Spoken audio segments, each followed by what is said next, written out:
Clara was born from the soil, but her mind was born to fly. On the endless plains of Plainville, Kansas, a town so small the map of America had to be magnified to notice it, life offered little choice. People sowed seeds, waited for rain, and bowed their heads when storms passed.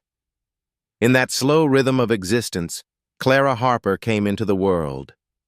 A thin child with sun-bleached hair and hands already rough with fertilizer and cracked earth. The townsfolk had many names for her: Ruth's girl, the child without a father, or harsher still, the tractor girl. They did not mean pure cruelty. They simply remembered the image from that fateful year. An afternoon storm. The Harper family's old tractor jammed, and John Harper, Clara's father, bent to repair it under the pouring rain. A metallic shriek, an explosion, and then silence. The man respected by the town lay lifeless in the cornfield. Clara was only 8, too young to grasp fate's ruthlessness, but old enough to notice the absence of laughter at dinner. The funeral was plain, a wooden coffin nailed in haste, a few wildflower bouquets, and the bowed eyes of neighbors heavy with pity. Clara stood still, tearless, wordless. That night, by flickering lamplight, she searched her father's old shelf and found a brown-covered book. Pages yellowed, letters faded. Python for non-programmers. No one in town had ever spoken that word, but for Clara, it was a secret code. She clutched the book to her chest and, for the first time, felt something sprouting inside her, like a seed of corn that did not need rain. Her mother, Ruth, grew quieter after John's death. She carried 3 jobs: cleaning rooms at a cheap motel, harvesting corn at another farm, and scrubbing dishes in the Mexican diner at night. Her cracked hands always smelled of bleach, her eyes always rimmed with exhaustion, except when they rested on Clara, bent over her book. Ruth did not understand the strange foreign letters in programming manuals, but she understood persistence. And she knew her daughter had found something she herself never could: a dream beyond these fields. Clara's first computer hardly looked like one. It was a heap of burned-out components salvaged from the farm shed. A broken motherboard, a screen chipped at the corner, a keyboard missing keys. Night after night, by lamplight, she tinkered, brushing off rust, tracing circuit diagrams she barely understood. After 2 years, piecing together 3 ruined boards, she managed to boot a battered laptop running a primitive Linux. Every time the fan whirred, it sounded like the breath of memory. To others, it was scrap. To Clara, it was a gateway. The very first line of code she typed was a simple greeting to the universe: "Hello, world." Those words, cold and plain, struck her heart. For the first time, she spoke to the world, and the world answered.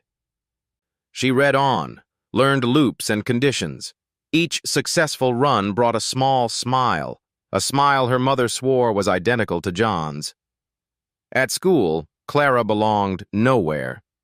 Patched shirts, frayed shoes, hair trimmed with dull scissors, everything about her marked her apart. Classmates avoided her as though poverty were a contagion.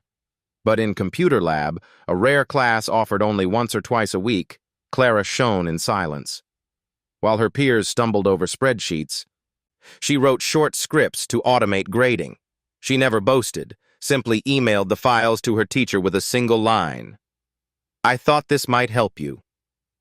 Her way of learning bewildered her teachers. No resources, no reliable internet, only old manuals and that fickle laptop, yet she grasped logic swiftly. She did not just memorize code, she understood it. She once explained to her mother, "Mom, the computer is just like a stove. We give it ingredients, it follows the recipe. But if the recipe is wrong, the meal is wrong." One winter morning, with snow covering the chicken coop roof, Clara received a golden envelope. Embossed seal: Thornfield Academy, the most prestigious private school in the state, home to the children of judges, doctors, and magnates. The odds of a rural child being admitted were 1 in thousands. Clara's hands trembled as she opened it. Clear letters read, "Congratulations, Clara Harper. You have been awarded the Thornfield Full Scholarship 2025. Ruth sat down heavily on the porch with the letter in hand. She did not cry or laugh. She simply grasped her daughter's rough little hand and whispered, "Your father would be proud." That night, Clara could not sleep. She sat before her flickering laptop and began typing the first line of a new program. In her father's old journal, she had once read a question. If machines can learn like humans, do they inherit our biases too? The words echoed like a distant bell. Clara named her new project Mirror, a reflection. In her dreams that night, she soared above Kansas fields. Below lay broken corn stalks and cracked earth. Above stretched endless sky. She was no longer the straw girl, but a scientist. No luxury handbag, no glossy eyewear, only a fierce mind and her battered machine. A dream born from earth, yet destined to fly beyond Thornfield's ivory towers. Close to midnight, Clara pressed enter. The screen lit up, and the pale glow touched her thin face. Beneath Kansas soil, hard and dry, a seed of knowledge had truly sprouted, a seed that one day would shake the world. They said she smelled of earth, and in Thornfield's marble corridors, earth was the smell of shame. Clara Harper, carrying a duffel bag that still bore dust from Kansas backroads, walked through the glass doors of the academy with eyes wide but steady. Around her, the sons and daughters of bankers, senators, and Silicon Valley titans strolled in tailored jackets, their wrists glowing with Apple Watches, their shoes polished until they reflected the chandeliers above. Clara's boots, scuffed and muddy from the long journey, made a sound too heavy for this polished floor. Whispers followed her down the hallway. Some laughed softly at the way she tied her hair with a piece of twine. Others wrinkled their noses at the faint smell of hay and soap that clung to her clothes. But Clara did not flinch. To her, everything here was data. The arch of their eyebrows, the tone of their laughter, the hush of their conversations. She did not feel insulted. She was already running an analysis in her mind. Patterns, inputs, outcomes. The farm had taught her that weeds always appeared in predictable places. Why should privilege be any different? Her first class was AI and Advanced Machine Learning Ethics. The lecture hall curved like an opera house, seats lined with students tapping on tablets as though they had been coding since birth. Screens filled with lines of TensorFlow, PyTorch, and complex transformer architectures. A boy 2 rows down bragged about his summer at Google's DeepMind lab. Another girl tossed her hair and laughed. When my father invested in OpenAI, he said models would be the new oil. The language of wealth was spoken here as easily as breath. Clara sat in the back, unrolling her notebook. Not a MacBook Pro, not a foldable tablet, just paper and a pencil sharpened down to half its length. Yet her eyes were sharp, tracing the equations the professor scrawled on the board. Sum of weights times inputs plus bias equals output. The linear model, the foundation of everything more complex. Weighted inputs, bias, outcome. Clara whispered the explanation under her breath, like a recipe. Ingredients multiplied by their influence, plus the cook's own preference, gives the meal. The boy beside her smirked. "You talk like a farmer." She turned her head and answered softly, "I am." Then she returned to her notes. Professor Whitmore, tall and precise, with silver hair and spectacles glinting, stepped forward. "Your first assignment," he announced, "is a paper. Title: The Limits of Artificial Intelligence. I expect arguments from philosophy, computer science, and statistics. But He paused, his gaze lingering deliberately on Clara. Not all of you have the background for such thinking. His words hung heavy, a dismissal dressed as caution. A few students chuckled. Clara's pencil paused, but she did not look away.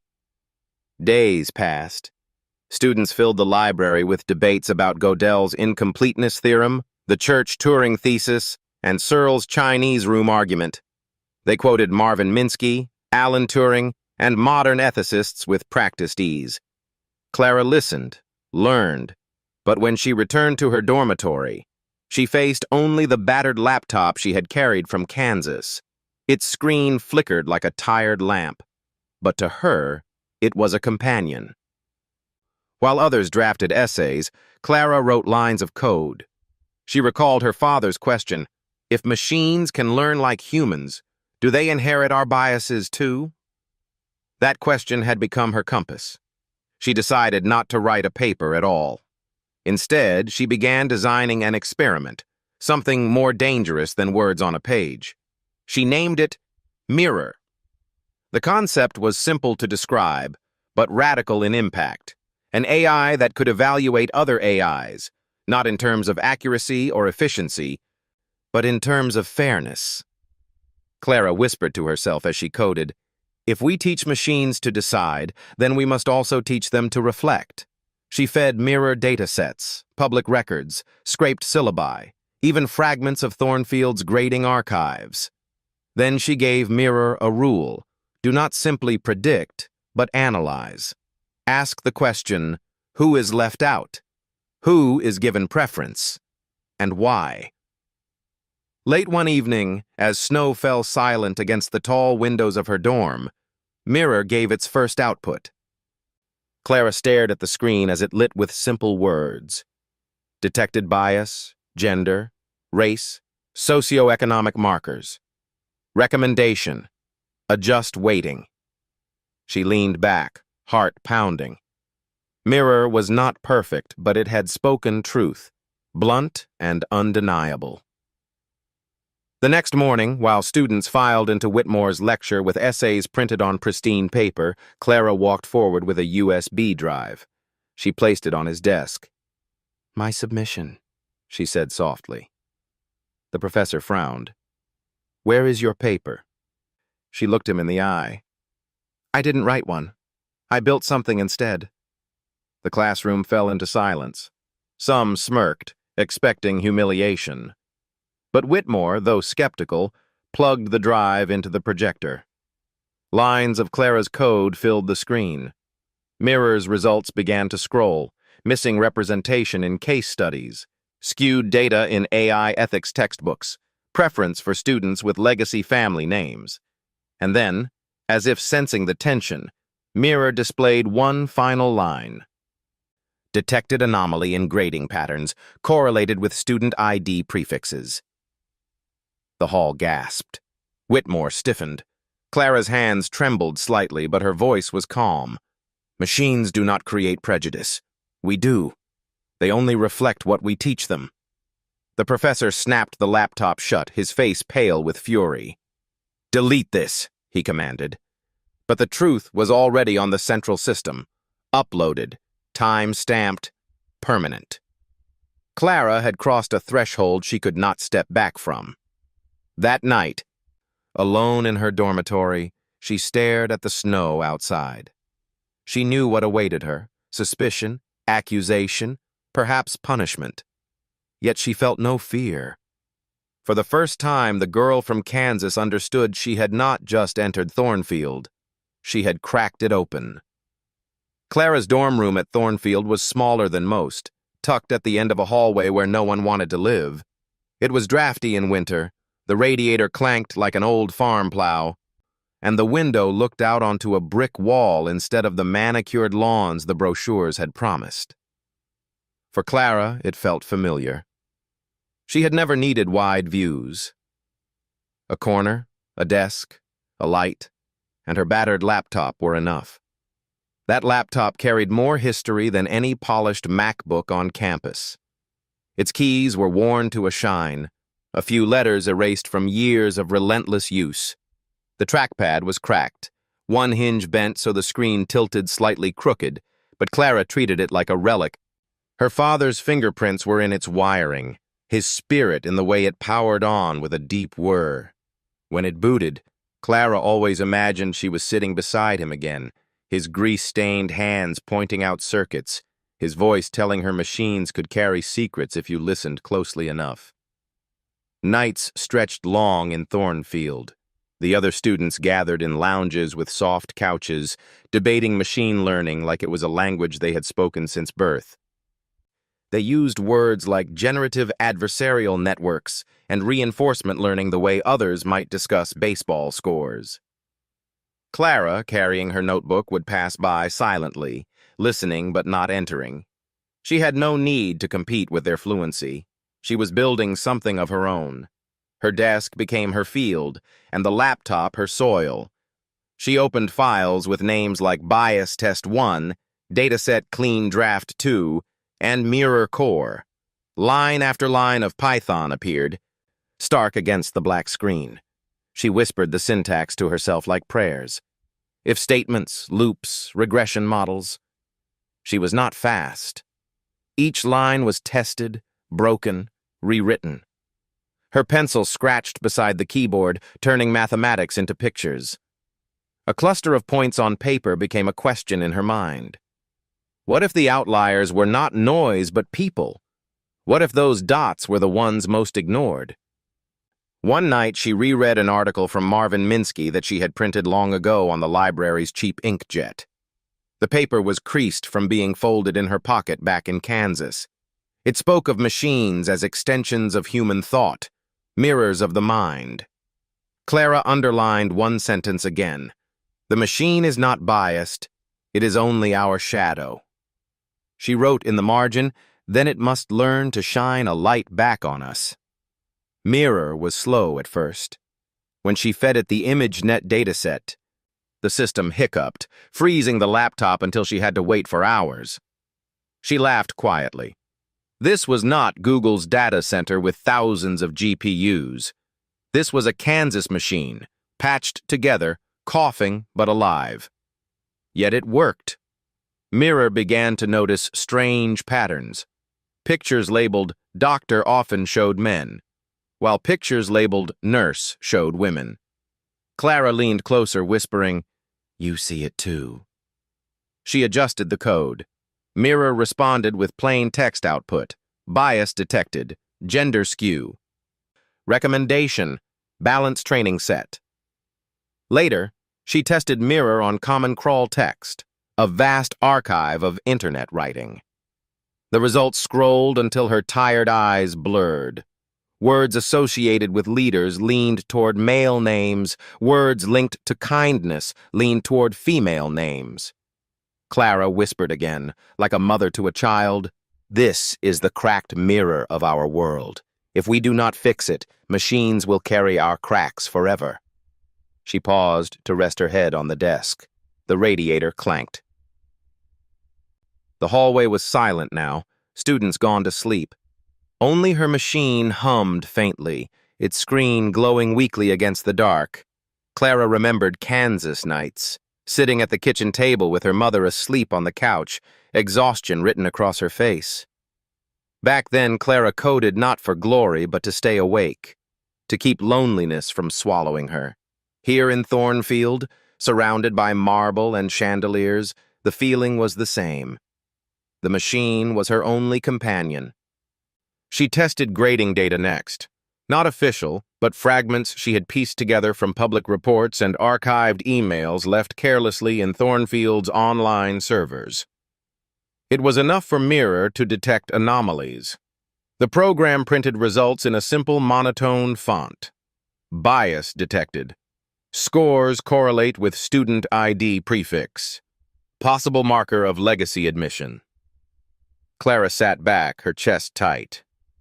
This was no longer about image datasets or internet words. This was about her classmates. This very institution.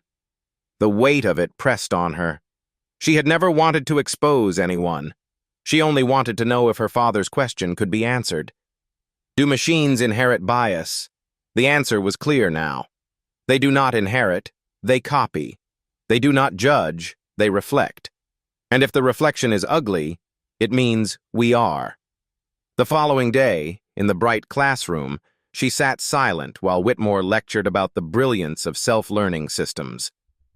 He spoke of optimization, efficiency, speed. Students nodded, fingers dancing over glowing keyboards. Clara kept her notebook closed, her pencil still. Only she knew that in her dorm room, the old Kansas machine had already whispered a different story. The story was dangerous. If revealed, it would not make her admired. It would make her feared, perhaps punished. Clara understood that. Yet she also knew that truth, once seen, cannot be unseen. That night, snow fell again, heavy and quiet. She worked until dawn, refining Mirror. Each improvement made the laptop strain harder, its fan louder, but Clara whispered encouragement to it, as if to a tired horse still pulling the plow. She added regression models, checked clusters of data, asked Mirror to compare not only what was present, but what was absent. Results appeared slowly. Absence of representation, female scholars in core reading lists missing, minority voices undercited, socioeconomic markers heavily correlated with success metrics. She leaned her forehead against the cool window. Thornfield's spires were dusted in white, the silence almost holy. And yet inside her, the storm raged. She thought of her father's hands, of her mother's tired smile, of the farmers back home who never dreamed of setting foot in such a place. She thought of them as dots on her graph, overlooked, discarded. Mirror had seen them too, even if the academy did not. By sunrise, her eyes red with sleeplessness, Clara closed her notebook. The pencil fell to the floor. On the screen, Mirror displayed one final line, plain and quiet. Detected pattern, systemic preference for privilege. She read it again and again until the words etched into her. Machines do not lie. They only speak in the language we teach them. And Clara, the farm girl who smelled of earth, realized she had found her own language now. Not the polished essays of her classmates, but lines of code that told truths no one wanted to read. The night had been long. The machine had been old. But together, they had begun to change the story.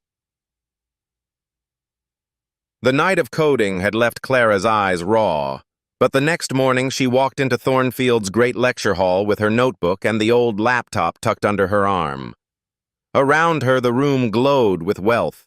Students whispering about summer jobs at research labs, professors seated in a row like judges. Today was presentation day. One by one, her classmates stood before the screen with perfect slides, quoting philosophers and engineers as if they had grown up speaking their names. Clara sat in silence, waiting. When her name was called, she walked to the front without hesitation. "I did not write a paper," she said softly. "I wrote a tool. I named it Mirror." The hall went still. She plugged in the laptop. Its fan whirred like breath against frost. On the screen, lines of plain text appeared, stripped of decoration, simple and clear. Mirror had scanned the reading lists. Coverage of women, low. Scholars of color, lower. Citations clustered around the same familiar names. Clara spoke quietly. "A thermometer does not accuse when it shows a fever. It only tells the truth. Mirror is that thermometer." She pressed another key. Admissions data scrolled upward. Applicants from wealthy zip codes received higher review scores. Legacy families appeared again and again. Rural applicants, disadvantaged. "Patterns tell stories," Clara said. "They may not reveal intention, but they reveal consequence." A final page appeared. Grading patterns. Correlation between early grade boosts and certain student ID prefixes tied to legacy status. The air grew heavy. Professor Whitmore rose sharply. Enough! This is not the forum for untested claims. Clara looked up. Machines do not accuse, they reflect. If the mirror shows soil on your face, it does not mean you put it there on purpose. It shows where the washing is needed. Whitmore ordered the projector shut down, but Clara had already logged the file to the central system, time-stamped, permanent. A murmur spread. One student admitted she had been told to hide her accent during admissions. Another confessed he had stopped asking for help after being turned away. A professor on the faculty row finally spoke. We can review her code, and we can review ourselves. Clara closed the laptop. The screen went black, but the silence in the room carried weight. She left without triumph, only with the calm of someone who had done what she must. Outside, the air was sharp and white with frost. She thought of her father bent over a broken tractor, of her mother rinsing dishes late at night. She thought of all the unseen lives tilting under decisions made here. Back in her small dorm room, she opened her notebook and wrote, Machines cannot love or hate. They can only hold a light. The rest is on us. She set the pencil down, hearing the radiator clank, and knew she had crossed into a place she could not return from. But she did not regret it. The truth in the machine's eye was not gentle, but it was steady. And sometimes, she thought, that was the only kindness that mattered. The morning after Mirror lit up Thornfield's marble walls, Clara woke to a pounding on her door. She had slept barely an hour, her cheek pressed against her open notebook, but the sound of authority could not be ignored. 2 security officers stood in the hallway, not unkind, but stiff in posture. Miss Harper, one said, the dean requests your presence. Immediately. Word had spread faster than fire on Kansas prairie. By breakfast, half the academy had seen the logs Mirror had uploaded. By lunch, the other half was already whispering in corners. Some called her a genius, others a thief, and more than a few called her dangerous. She walked between the guards through corridors where portraits of Thornfield's founders gazed down with painted disapproval. The hearing room was high-ceilinged, paneled in wood, the kind of place where truth was supposed to wear a suit and speak politely. At the long table sat professors, administrators, and Whitmore himself, his jaw tight, his spectacles glinting like weapons. Clara sat alone in a wooden chair before them, her notebook closed on her lap, her battered laptop resting at her feet. The dean began with a voice smooth as glass. Miss Harper, you stand accused of unauthorized access to restricted academic systems, improper use of institutional data, and potential intellectual theft. These are grave charges. Do you have counsel? Clara shook her head. I have only my work, and my word. There was a rustle among the professors, some shifting uneasily, others hiding smirks. Whitmore leaned forward. You presented materials you had no right to. You embarrassed this institution. Admit that you borrowed code beyond your capacity, and perhaps leniency can be considered. Clara lifted her eyes. Every line of Mirror was written by my hand. Not borrowed, not stolen. If you doubt it, I will write it again here, now from memory. A hush fell. The dean frowned. Are you suggesting you can recreate an entire algorithm on demand? I am suggesting truth leaves fingerprints, Clara said. If you ask, I will leave them again. A professor with kind eyes, the same who had spoken in her defense during the presentation, leaned forward. Why don't we test this claim? Give her the environment. Strip away internet, strip away assistance. 2 hours. Let her show us. There was murmuring, disagreement, but Whitmore's voice cut through. Very well. Let her prove what she says. But if she fails, she leaves Thornfield today. They brought her to a smaller chamber, sterile, with only a terminal connected to no network. A clock ticked on the wall. 2 hours. She rolled up her sleeves, placed her old notebook beside her, and opened the terminal. The battered laptop was denied. She was handed a campus machine, sleek and alien under her fingers. For a moment, her chest tightened. She had never touched keys so smooth.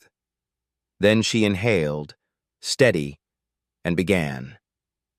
Her fingers moved not with speed but with care, as if sowing seeds into rows.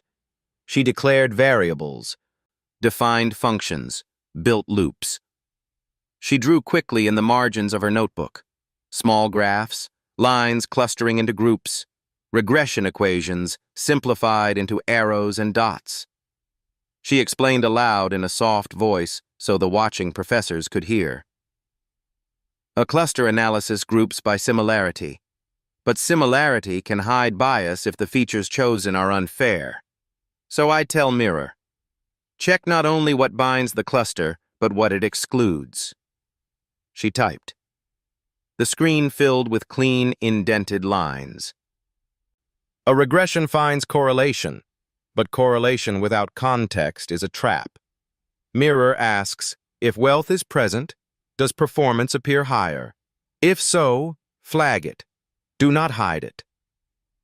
The words came like seeds in furrows, steady, patient. The clock's hand swept forward. Sweat gathered on her temple, but her rhythm did not falter. The observers leaned closer, first skeptical, then uncertain, then silent. 90 minutes passed. Clara pressed the final key. On the screen appeared a small prompt, Mirror's rebirth in a sterile room. She entered a sample dataset provided by the committee. The system processed, then printed in plain text. Bias detected. Distribution skewed by legacy markers. The professors inhaled as one. The dean whispered, she did it. Whitmore's jaw clenched, his knuckles white on the armrest. Clara leaned back, exhausted but calm. I told you, she said softly. It is mine. Every line. The dean turned. Miss Harper, your code is yours. But the question remains. Was your use of institutional data justified? At that moment, the door opened. A figure stepped inside, awkward in the grandeur of the room.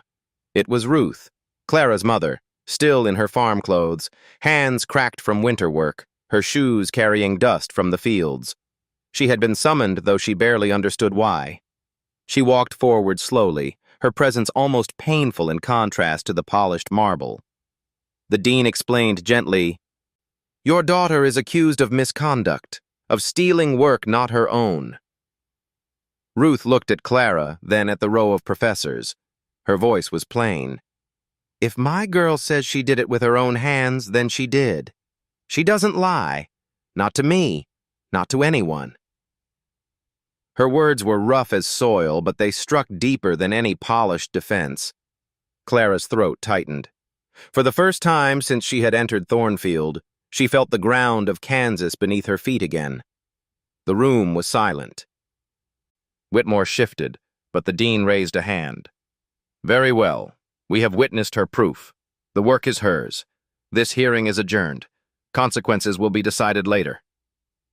The professors filed out, voices hushed.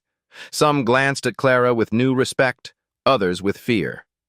Whitmore walked past without a word, his shoulders rigid. Ruth placed her hand on Clara's, the same hand that had pulled weeds, scrubbed floors, held her through storms. You did right, she whispered.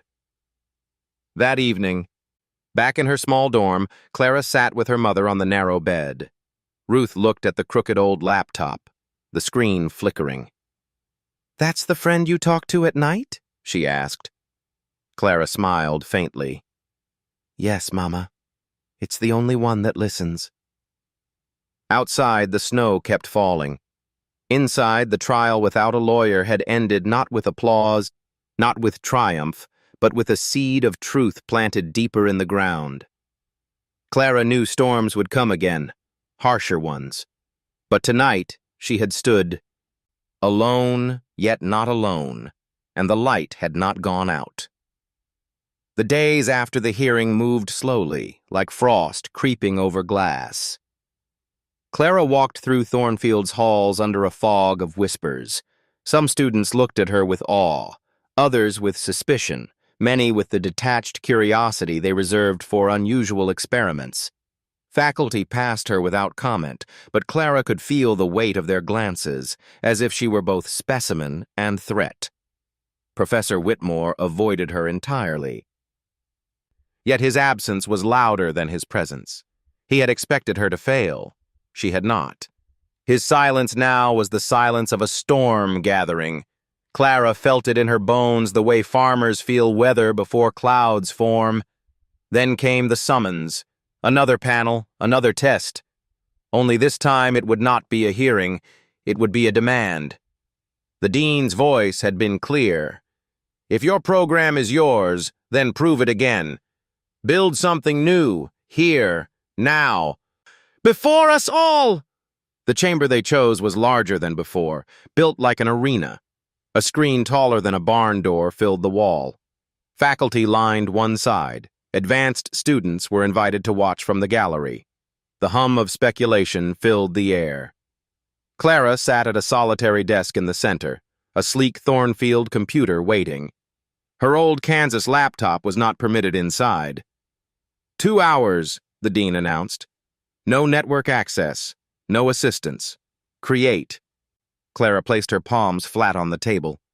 She closed her eyes briefly and thought of her father's words, written in the notebook she still carried. If machines learn like us, they will copy our faults unless we teach them otherwise.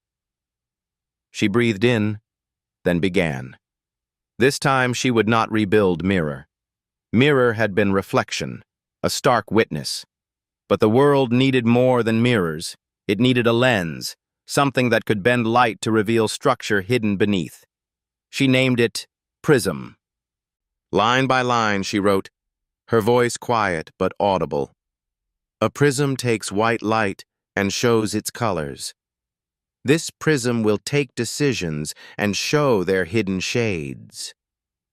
She built clustering algorithms first, grouping data by similarity, then overlaid regression to reveal correlation. But she added a new layer, exclusion detection. Prism would not only count what was present, it would measure what was missing, like music that listened for silence. Her pencil sketched graphs on the desk pad as she coded. If students from certain districts vanish from admission lists, she murmured, Prism must flag it. If resumes with foreign-sounding names fall away disproportionately, Prism must illuminate it. Time bled quickly. 90 minutes in, Clara had a functioning skeleton. The final half hour she spent polishing, building a plain text interface. No colors, no graphs, just the bare honesty of words. The faculty expected half-built scaffolding. Instead, she delivered a working tool. Now came the test. The dean handed her anonymized admissions data from the last decade, thousands of records. Prism processed slowly at first, the fan of the machine groaning. Clara whispered encouragement, like to an old horse pulling heavy load. At last, the screen flickered with output. Cluster analysis complete. Detected socioeconomic stratification by zip code. Regression complete. Significant correlation between family income markers and acceptance rates. Exclusion analysis complete. Underrepresentation of rural applicants statistically significant. The gallery stirred. A few students leaned forward, whispering to one another. Clara raised her hand. This is not accusation. It is light. But Prism was not finished. Its final line appeared in stark letters. Evidence of non-academic filtering. Term detected. Cultural fit. Associated with rejection clusters disproportionately rural and low income. The room gasped. Clara froze. She knew the words, had seen them in memos scrawled between files. But Prism had dragged them into the open, undeniable. Then, almost cruelly, Prism produced an artifact it had uncovered in the data archive. A single email fragment, years old, authored by Whitmore himself. On the wall, it appeared, projected large. Admissions must consider cultural fit. Thornfield thrives when selecting students who represent polish, presence, and alignment with tradition. Silence, heavy as winter. Whitmore's face turned the color of stone. The dean shifted uncomfortably. "Is this authenticated?" Clara's voice was steady, though her heart thundered. "Prism does not forge. It finds. The words are yours, Professor. If they were meant differently, you may explain them, but they shaped patterns in the data we see today." The gallery erupted in whispers, some disbelieving, some angry, some relieved to see truth surface at last. One student in the back called out, "That's why my cousin was rejected. He wore boots to the interview." Another muttered, "So it was never about merit." Whitmore slammed his hand on the desk. "This is theft, fabrication, insolence." His voice cracked the air. "This girl scavenged data she had no right to and now dares to twist it into accusation. Thornfield's integrity is at stake." Clara did not shout back. She simply stood beside the machine, hands folded, waiting. The projection of his words glowed behind her, silent as stone. The dean raised a hand. "Enough. We will not resolve this here. But the demonstration is complete. Prism has shown results we cannot dismiss." The session was adjourned. Students filed out in uneasy silence. Some looked at Clara as if she were a prophet, others as if she were a threat. Whitmore stormed away, his face pale with fury. That evening in her small dorm, Clara sat by the radiator's clank and stared at her old Kansas laptop, as if apologizing for betraying it with the sleek Thornfield machine. She whispered, "Prism is not mine alone.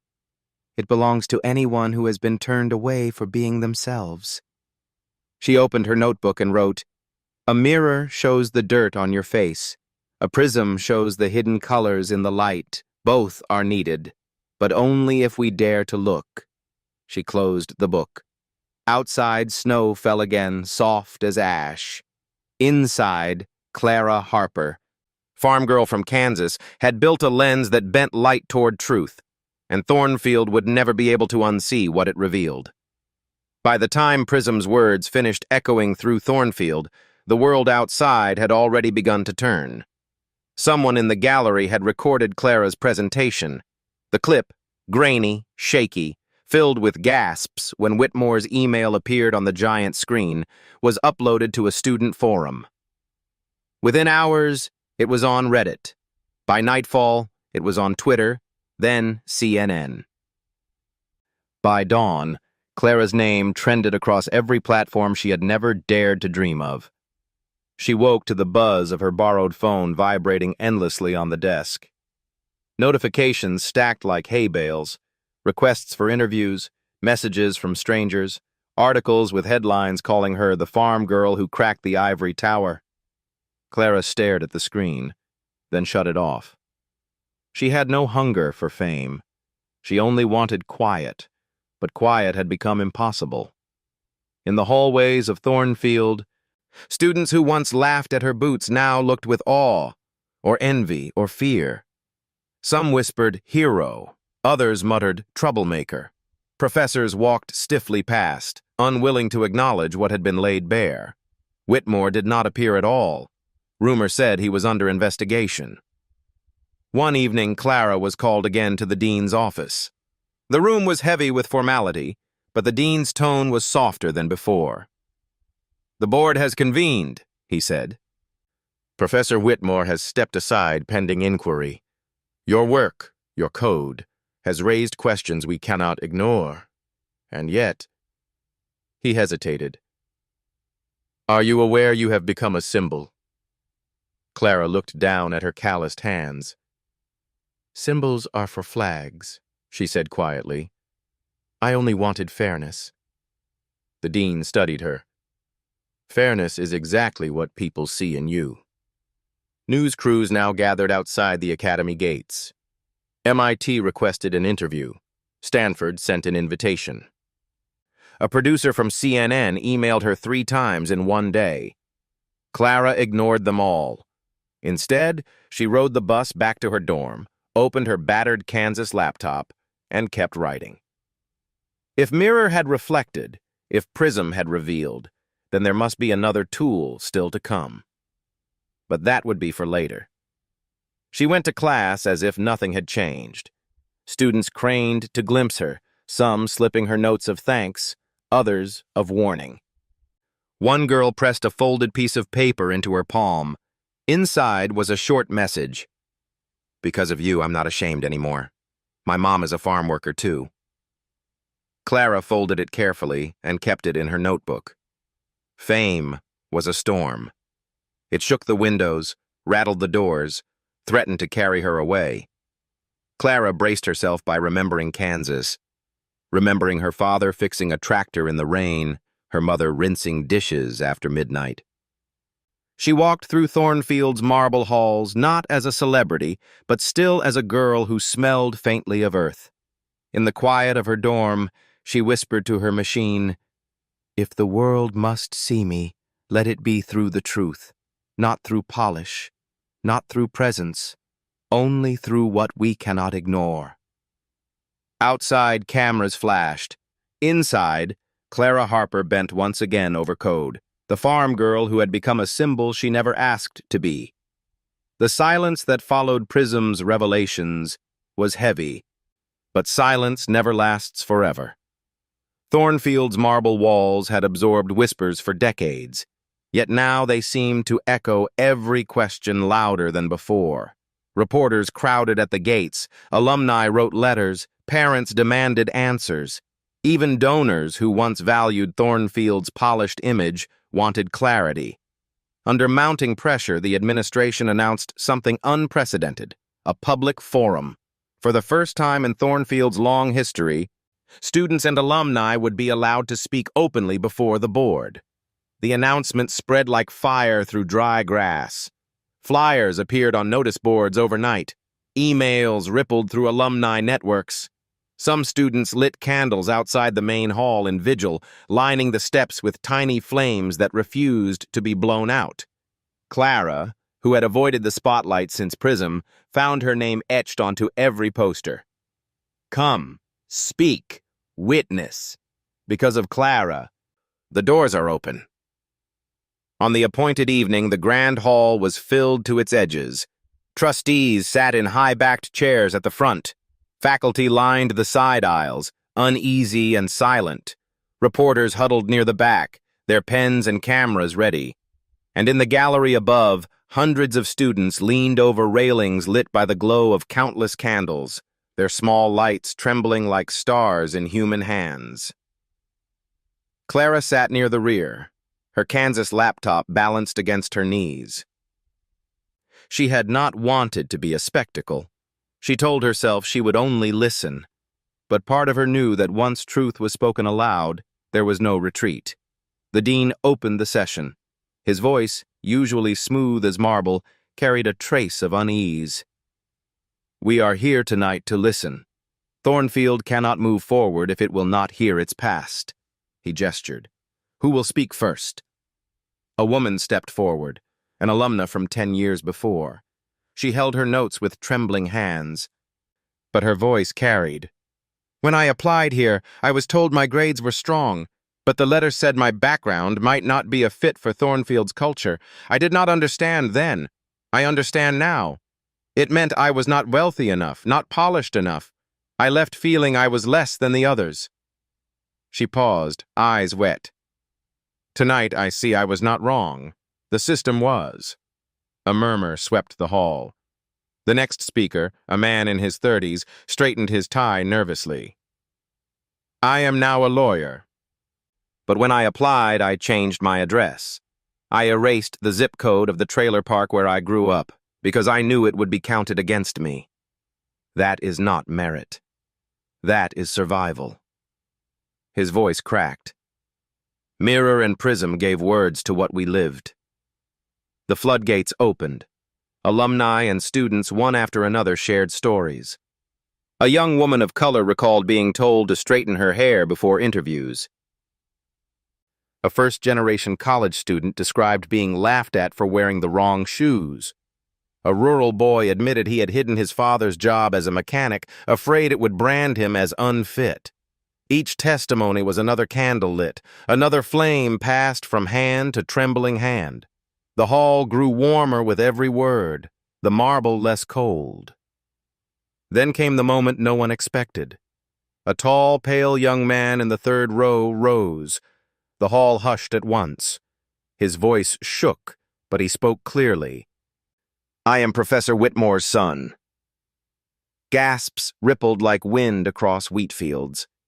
He swallowed, his eyes searching the floor. "I was admitted here with grades no stronger than others who were denied. My father told me Thornfield needed tradition, needed presence. He said I was that presence. But what Thornfield needed was fairness." His voice broke. "If Prism shows the truth, then we must accept it, even when it shames us." Clara sat frozen. The boy's confession did not feel like victory. It felt like grief laid bare. She had not come to expose families, yet truth had a way of spilling beyond control. She looked down at her hands and thought of her father's question again. If machines learn like us, do they inherit our bias? Tonight, the answer was alive in the air. One by one, more spoke. A professor admitted quietly that he had bent rules under pressure to admit legacy students. A tutor confessed she had been told to prioritize wealthy pupils because their parents were supporters of the academy. These confessions were not shouted, they were whispered, but whispers that carried like bells in the stillness. When the stories ended, the dean rose. His eyes were wet, his face lined with fatigue. "We cannot hide from this," he said. "Thornfield owes an apology. Not only to Clara Harper, but to every student whose worth was buried beneath prejudice. We failed." He turned toward Clara, who sat at the back, trying to disappear. "And from this night forward, Thornfield will begin to make amends. A new fellowship will bear your name, Clara Harper. A fund dedicated to students from rural, working-class families, to those whose brilliance has too often been overlooked. The Clara Harper Fellowship will open doors long kept closed." The hall erupted, not with applause but with tears. Some wept openly, embracing strangers. A woman bowed her head and whispered prayers. Students clutched their candles higher, their flames trembling like voices that had finally been heard. Clara sat still, overwhelmed. She had never wanted her name on anything. She had only wanted the soil of truth to show itself. But if her name could become a door for others, she would bear it. After the forum, the crowd spilled into the night. The campus steps glowed with hundreds of candles flickering in the winter wind. Reporters thrust microphones toward Clara, but she shook her head and slipped away. She walked to the far end of the quad, where the shadows were deeper and the air quieter. There, she opened her notebook and wrote a single line. "Truth does not erase pain, but it can plant something new in its place." She closed the book and looked up at the sky. For the first time, Thornfield's walls did not feel like prison stone. They felt like soil, freshly turned, waiting for seeds. Seeds watered not by prestige, but by tears. That night, Clara walked back to her dorm under the watch of hundreds of trembling lights. The farm girl from Kansas had not asked for a stage, yet she had become the match that lit the candles, the prism that showed hidden colors, the quiet witness that let others finally speak. And in their voices, she found not triumph, but healing. The forum had ended, but its echoes did not fade. Instead, they traveled, carried by voices, by cameras, by the restless energy of a world hungry for stories of resistance. By the next week, not only America but distant corners of the globe were speaking Clara's name. She became, unwillingly, a symbol far larger than the Kansas fields that had raised her. Mirror and prism, the tools she had written on an old, rattling laptop, began to take on a life of their own. Clara had never imagined releasing them. They were personal, fragile, half prayer, half code. But when students pressed her, when parents sent letters begging for access, when professors abroad asked if she would share them for research, she realized the work could not remain caged inside Thornfield's ivory halls. One evening, she sat at her dorm desk, the radiator clanking, her Kansas machine humming tiredly. She typed the command that placed Mirror and Prism onto a public repository. No license, no restriction, open source. Let the world use them. Let the world see. Within hours, downloads spread across continents. In Ethiopia, a teacher fed Mirror exam records and discovered rural students were consistently undergraded. In Iceland, Prism analyzed hiring patterns and flagged how applicants from fishing villages were passed over for those from Reykjavik. In Brazil, a small nonprofit ran Mirror on public health data and revealed shortages hidden beneath official reports. Clara watched in silence as messages poured in. Your code found what we lived. For the first time, I can prove what I always knew. They came from mothers, from teachers, from teenagers with second-hand phones. The code had escaped Thornfield. It had become seed scattered on winds she could not control. But storms always follow seeds. By the second month, backlash had begun. Corporations called the tools reckless. Politicians claimed they were dangerous in the wrong hands. Thornfield alumni whispered that Clara was naive, that truth required context, that raw exposure would only divide. News commentators debated her nightly, saint or saboteur, genius or child meddling in forces too complex for her grasp. Invitations followed. TED asked her to speak. UNESCO offered a panel. Tech conferences from Singapore to Geneva pleaded for her presence. She declined them all. I did not write Mirror to stand on stages, she told the dean when he asked. I wrote it to light corners darkened by silence. Still, the world did not leave her alone. Reporters camped outside the gates. Students lined the hallways to see her walk by. One afternoon, a small group of classmates approached her in the cafeteria. They were quiet, awkward, eyes lowered. Then one spoke. Because of you, I stopped apologizing for where I'm from. Another added, You reminded me this place isn't the whole world. Clara smiled faintly, then returned to her soup. She preferred listening to praise. At night, she kept coding. Mirror and Prism had revealed, but she wanted something gentler now. Something that gave not only diagnosis, but also hope. She began sketching a program she called Window. Its purpose was simple: to connect disadvantaged students with resources hidden behind paywalls and privilege. A library of free learning, a map of opportunities no one had shown her. She whispered to her machine, If Mirror shows wounds, and Prism shows colors, then Window must show paths. Meanwhile, storms inside Thornfield grew fiercer. Investigations into Whitmore spread. Rumors said donors had withdrawn. Some professors resented Clara, claiming she had jeopardized their careers. Others quietly admired her, slipping her articles or offering whispered words of encouragement. Clara walked through it all like a figure carved from Kansas stone, steady, unsmiling, eyes focused on something beyond the walls. Letters kept coming. One from a girl in Texas who wrote in shaky handwriting, Because of you. I don't hide that my mom is a farm worker. Another from a boy in Maine. Our teacher used Prism on our school's grading and found we were right. They always favored the town kids over us from the islands. Clara pinned the letters to her wall, each one a small flame against the cold. But she also knew the danger. Tools can illuminate, and they can wound. One night she received a message from an activist abroad. His government had banned Mirror after it exposed unfair resource allocation. He wrote, "They fear your code. They call it dangerous. I call it light." Clara wept quietly, realizing her lines of Python, written by lamplight in Kansas, had rattled palaces oceans away. When storms came, she thought of seeds.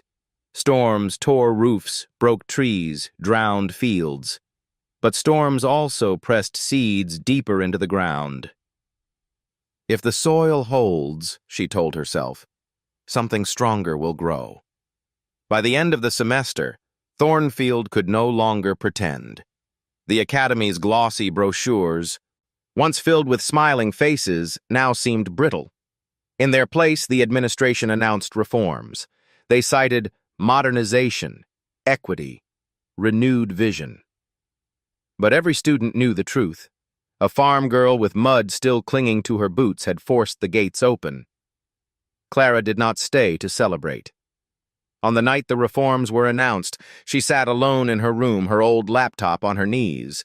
Snow fell outside, heavy and silent. She typed a note to herself. Do not mistake storms for endings. They are beginnings disguised. Then she opened the window prototype and kept coding. The farm girl who had once whispered "Hello, world" to a flickering screen now whispered something else. Grow. And somewhere in the darkness, the world whispered back. Winter passed, and with spring came a different kind of light. Not the cold glare of cameras or the fever of headlines, but a quiet glow, like dawn spreading over fields after long frost. Thornfield still bustled with reforms, committees, and new policies written in heavy language. But Clara felt her time there was closing. She had not come to build a throne. She had come to learn, and she had learned enough to know where she was needed most. So, 6 months after Prism, Clara packed her notebooks, her Kansas laptop, and a single suitcase. She refused offers from MIT, Stanford, and corporations dangling salaries larger than her mother had seen in a lifetime. Instead, she boarded a bus that rumbled across plains, past silos and barns, until at last she stepped off onto the dust of Plainville, where everything had begun.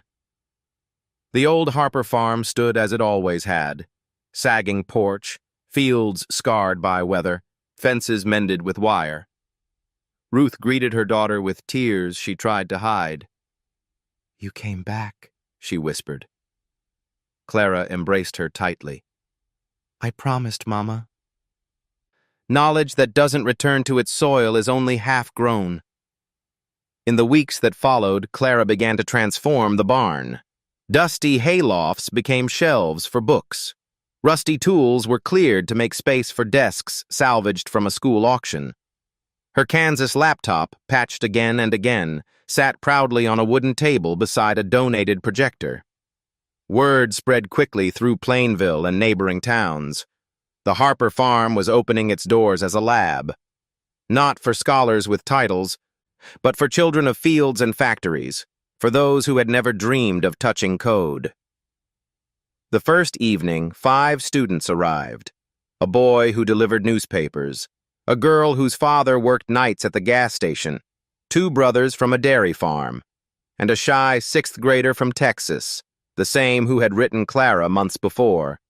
"Because of you, I'm not ashamed my mom is a farm worker." They sat nervously on folding chairs, their faces lit by the projector's glow. Clara smiled gently. "Welcome," she said. "This is our classroom. You don't need polish or presents here. You only need curiosity." She began with the same words she had once whispered alone in Kansas. "Hello, world." She explained loops as planting rows, variables as seeds, algorithms as recipes. Her students laughed at mistakes, cheered at successes. Each night more came, carrying notebooks, flash drives, questions. Some arrived after chores, their boots muddy, their hands rough. Clara welcomed them all. "Code your truth," she told them. "Programming is not magic.